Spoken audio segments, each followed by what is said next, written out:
If you're a content creator, should you be buying the 9800X3D AMD CPU? Well, the real answer is no, and I'm going to explain to you exactly why. There's a misconception about the new AMD 9800X3D chip, and that is that it's the best, most powerful chip in the world. And for gaming, absolutely yes. But I think what a lot of people are seeing is this is the new chip, this is the fastest chip in the world, and people are just rushing out to get it. And firstly, the cost involved with this, you need to go onto a new platform motherboard. If you've looked at the prices of those motherboards, they are absolutely astronomical. The AMD 9800X3D is an amazing chip for gaming, but if you have a look at the proper specifications and the tests that are done by reputable channels like Games Nexus, Linus Tech Tips, when used in programs like Adobe Premiere, when edited with 4K videos, you'll find that it is almost exactly on par with a chip that you least expect that's going to cost you half the price if you're a content creator.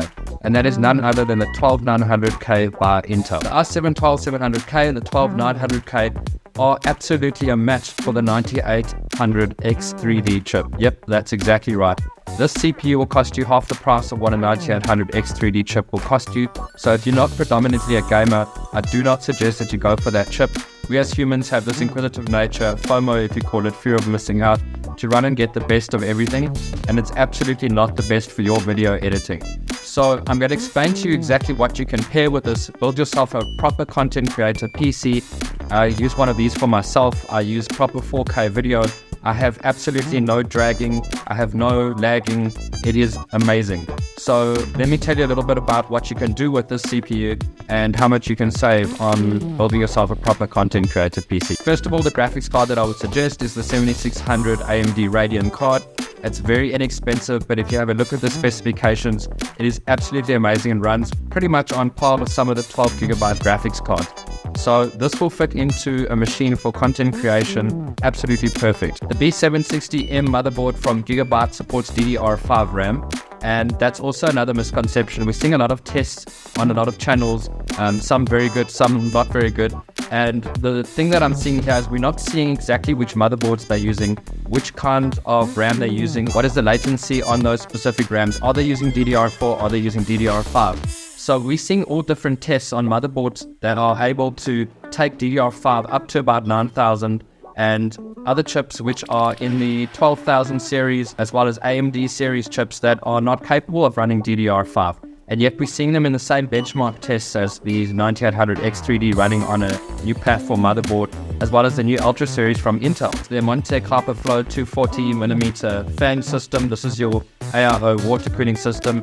I have absolutely no issues with my cooling at all, and I love to edit with this. It's just an amazing piece of art. The RGB on this is just absolutely fantastic. If we go into the new Ultra series from Intel, yes, they are a little bit subpar in terms of gaming, but they absolutely thrash the 9800X3D in programs like Adobe Premiere. So we need to consider that. We have AMD over here taking the market by storm because they have this new chip. We've got Intel Ultra series. The problem that we have here that no one's really talking about is we don't actually have a middle ground CPU. We've got some people that are happy with Intel. We've got so many people that are happy with AMD.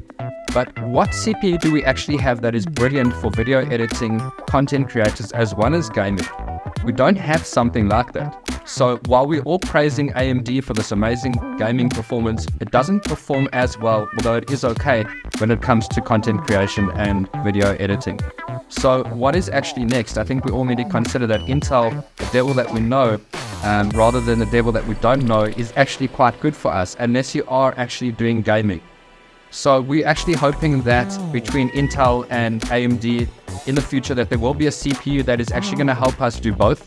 If you want to do proper gaming and you're worried about the FPS, you need to go AMD 9800X3D if you want to have the best performance. If you want to have the best performance for your video editing, you have to go Intel. There is just no option. So if you guys are listening from Intel and AMD, come on guys, let's just get something that works for gaming and for video editing that is brilliant on both. You know, always naturally supporting the underdog. And yes, that is great, and I love doing that as well. My honest opinion right now is Black Friday is coming up. Go have a look at the 12900K CPUs. They are amazing in terms of efficiency. The motherboards are really, really good, and you will not have any problems as a content creator. That is what I would jump to if you've got anything less than a 12th gen Intel CPU. The great thing about this is you're not going to be limiting yourself from upgrading at a further stage because you're going DDR5. You can add more in. 64 gigabytes of RAM too much? Is it overkill? Is 32 gigabytes too little? You know what the real answer is? 48 gigabytes of RAM. That's what you need to put in your PC. Save yourself a little bit of money. Put 48 gigabytes of DDR5 RAM in there. Set up your XMP to a reasonable range and you're going to get yourself absolutely amazing performance. With the Black Friday specials coming up very, very soon, have a look out for the 12900K. It is still relevant in 2014. I personally use that. So in programs like Adobe Premiere, Filmora, CapCut Pro, as well as DaVinci Resolve, these are amazing CPUs. Do not go and buy the 9800X3D if you are solely a content creator. You will save yourself some money. You might as well buy yourself two machines. You could render two different things if that's what you're looking for. Until then, we hope that Intel and AMD are listening to all of us and that the message gets spread across and we get to find a CPU in the near future that is both good for video editing as well as gaming. Please, please, please guys, go have a look. Price around for the 12900K series and put a bit of overclocking into that and you're going to be absolutely amazed at the performance. So if you enjoyed this video, please give us a like and a thumbs up. We really do appreciate all of you. And from all of us, as I always say, be kind to others.